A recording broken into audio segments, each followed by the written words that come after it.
On va parler de notre confrère, je vous le disais, Christophe Glaise, donc le journaliste sportif français condamné à 7 ans de prison en appel ce mercredi.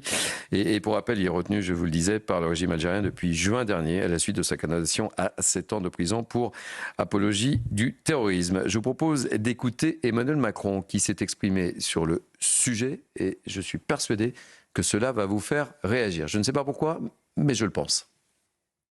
Il est excessif et il est injuste. Monsieur Glaise, d'ailleurs, a eu l'occasion de s'exprimer, de se défendre, et je souhaite vraiment que les autorités algériennes entendent ce qui a été dit par celui-ci, sa famille, et ce que nous disons aussi aujourd'hui de la nécessité de trouver un chemin à cette situation, de lui permettre de rentrer en France. Et nous agirons comme on l'a fait, avec aussi respect, engagement, et dans un cadre qui n'est pas celui de déclaration médiatique, mais pour trouver des voies et des solutions. Mais j'ai été vraiment extrêmement touché par ce jugement, pour lui, pour sa famille, pour l'ensemble de la profession, et je pense que ce n'est pas un bon signal envoyé. Donc il faut absolument qu'on trouve une issue favorable. Alors vous savez, quand j'écoute Emmanuel Macron, je n'ai pas envie de vous poser de questions. J'ai juste envie de faire circuler la parole sur les mots utilisés par M. Macron concernant notre confrère. Allez, je commence avec vous, Sébastien Ferjou. Mais je pense que excessif et injuste, ça n'est pas la même idée.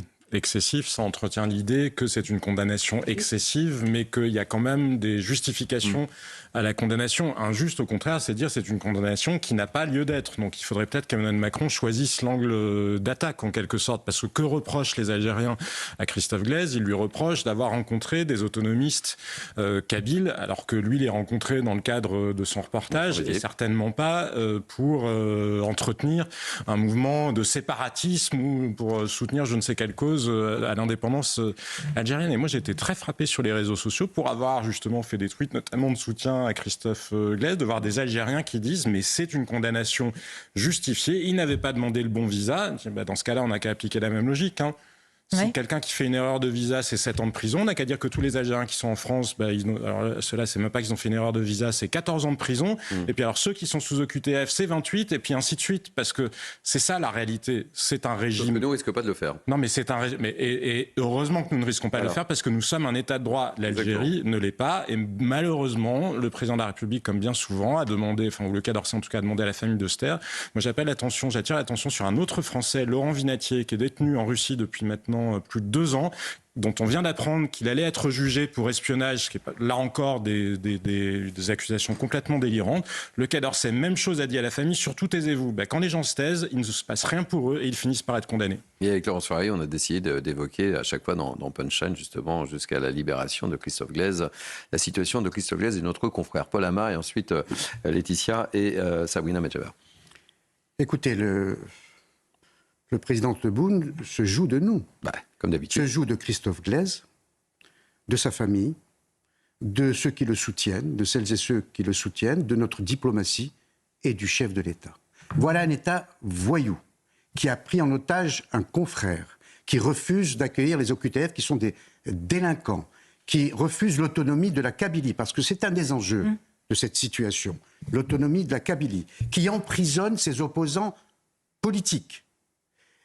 Et comment répond notre chef d'État? Par une mine de chien battu. Ça n'est pas un cri de colère, c'est une supplique. Boris Cyrulnik m'a appris la communication non verbale. Je ne sais pas si vous pouvez le faire, mais on pourrait supprimer le son et le regarder.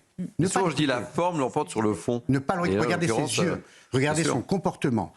Les bras, les bras, le corps, et on comprendrait tout. À ne pas l'écouter, mais à le regarder. Il y a là un mystère. Pourtant, quand il s'agit, un chef d'État, ça gronde. Un chef d'État, ça tonne. Je pense à Charles de Gaulle, je pense à François Mitterrand, à Jacques Chirac. Comment réagirait-il aujourd'hui face à cette situation, face à l'Algérie, qui bénéficie en nous d'un régime de faveur incroyable avec les accords de 1968, au détriment des Marocains et des Tunisiens? Comment réagirait-il? Et quand il s'agit d'être ferme, Emmanuel Macron sait l'être face à Poutine, face à Israël, qui n'a cessé d'engueuler, alors qu'il s'agit d'une démocratie.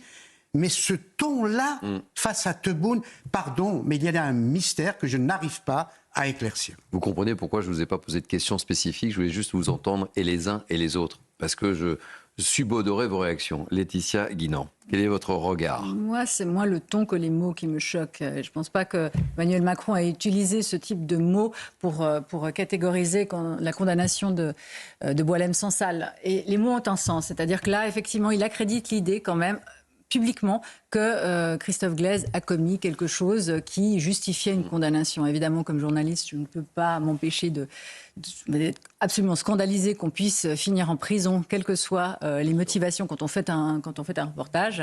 Et je distinguerais, c'est-à-dire qu'Emmanuel Macron soit un tout petit peu conciliant avec l'Algérie tant que l'otage n'est pas sorti du pays, ça je peux le comprendre. Je peux comprendre que les choses aillent, et c'est ainsi qu'elles vont bien, c'est-à-dire qu'il doit y avoir une révolte publique dans les mots que nous on emploie, dans ce que font les familles aussi pour dire c'est scandaleux, etc. Une agitation. Après le travail de négociation qui se passe dans les ambassades, ça c'est autre chose et c'est toujours extrêmement calfeutré. C'est normal, ça doit le rester. Ça serait très inquiétant qu'on sache exactement ce qu'il se dit. En revanche, quand il y a des déclarations publiques, et elles sont pas obligatoirement agressive, mais il faut employer les mots justes. Bien sûr. Et quand on dit qu'effectivement une condamnation est excessive, ça veut dire tout ce que ça veut dire. Et je trouve qu'il met en danger, paradoxalement, même la profession de journaliste, alors que lui, il veut faire des certifications pour... Des labels. Des labels. Pour les médias. Je trouve qu'il n'y a rien de pire quand un président dit qu'un journaliste, finalement... C'est ce qu'il dit dans ses mots. Ça peut être justifié de l'enfermer et de le condamner, même à une peine symbolique comme une amende. Et ça jette une suspicion sur le travail de notre confrère. Inaudible, je pense, et d'autant plus que nous sommes aussi de cette profession. Sabrina Medjaber. Alors, sur l'attitude du président, matinée d'hésitation, d'empathie, de considération, d'attitude, d'espoir, etc., se cache en réalité le polyglotte du vide abyssal concernant justement ce qu'il doit faire en tant que chef de l'État français, concernant le régime ou le système Tebboune machiavélique, insultant, un régime de voyous, un régime de corruption, un régime qui oblitère toutes les libertés, un régime ultra-conservateur, un régime qui n'hésite pas à agiter ici une partie de sa diaspora pour menacer notamment les opposants kabyles, menacer les Marocains, menacer les Français, menacer les Juifs ici sur le sol de France. Je parle juste du taux d'incarcération de la diaspora algérienne en France, c'est plus de 177% en 10 ans, ce n'est pas moi qui le dis, c'est un organe de presse. Et du reste encore, concernant la diaspora algérienne en France, qui n'est pas l'une des plus vertueuses, on va dire. Donc évidemment que le chef de l'État a les moyens, mais tout à fait les moyens de contrer Tebboune, à nous rendre notre compatriote. Il ne l'a pas fait concernant Boualem Sansal. Je ne suis pas non plus étonnée qu'il déploie un maximum d'efforts, qu'il soit maximaliste en termes justement de pouvoir et d'aplomb concernant notre compatriote. Après se pose en effet, comme l'a très justement dit Paul, la question très explosive de la Kabylie. Vous savez que le mouvement pour l'autonomie de la Kabylie est classé comme une organisation terroriste par le système Tebboune, que Ferhat Meheni, le président du MAC, a demandé l'autonomie de la Kabylie, qu'il y a eu une résolution des Nations Unies, dont les États-Unis par exemple, ont signé. Et la France s'apprête à le faire d'ici quelques jours. Moi, je remarque une chose. Donald Trump s'est récemment rendu, enfin pas lui personnellement, mais son émissaire des Affaires étrangères, pour y installer des entreprises en Algérie. Exxon, entre autres, et Chevron. Peu de temps après, alors je ne fais pas de causalité directe, mais peu de temps après, le drapeau palestinien était interdit dans les rues d'Alger. Peu de temps après, la flottille pour Gaza, qui devait passer par les côtes algériennes, n'est pas passée par les côtes algériennes. Donc il y a une chose qu'il faut bien comprendre, c'est que les Algériens ne respectent que le rapport de force. Et la France, elle a les moyens d'agir. Elle a les leviers d'action largement nécessaires pour faire comprendre à M. Tebboune qu'il doit être adulte et responsable, et qu'on ne peut pas jouer la cartographie de la rente mémorielle depuis 62, alors que l'état aujourd'hui de la sécurité en France est déplorable, et que l'état même de la société algérienne est déplorable, parce que l'Algérie, c'est une salle d'attente pour presque 50 millions d'Algériens qui ne rêvent que d'une chose, c'est de venir en France. Il faut voir l'ivresse, la joie inextinguible qu'expriment les Algériens lorsqu'ils reçoivent un visa pour venir en France. Donc M. Tebboune va arrêter, je pense, il doit arrêter ce jeu pathétique qui s'appuie sur la rente mémorielle, dont d'ailleurs les Algériens n'en ont que faire, parce que le mouvement du Irak, il y a quelques années, d'ailleurs qui s'est passé de manière très pacifique, il ne s'est pas exprimé en raison de la colonisation française. Il s'est exprimé en raison de la corruption de ces dirigeants qui ne cessent depuis 40 ans de s'accaparer toutes les richesses du pays. C'est ça la réalité.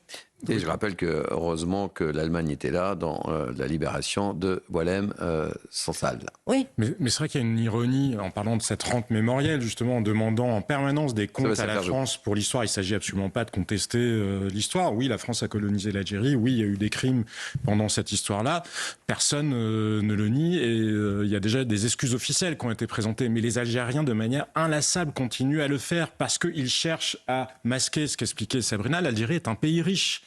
L'Algérie est un pays riche, infiniment plus que la Pologne, que la Corée du Sud ou que des pays qui sont pourtant beaucoup plus développés que l'Algérie aujourd'hui, mais parce que l'Algérie est très mal gouvernée.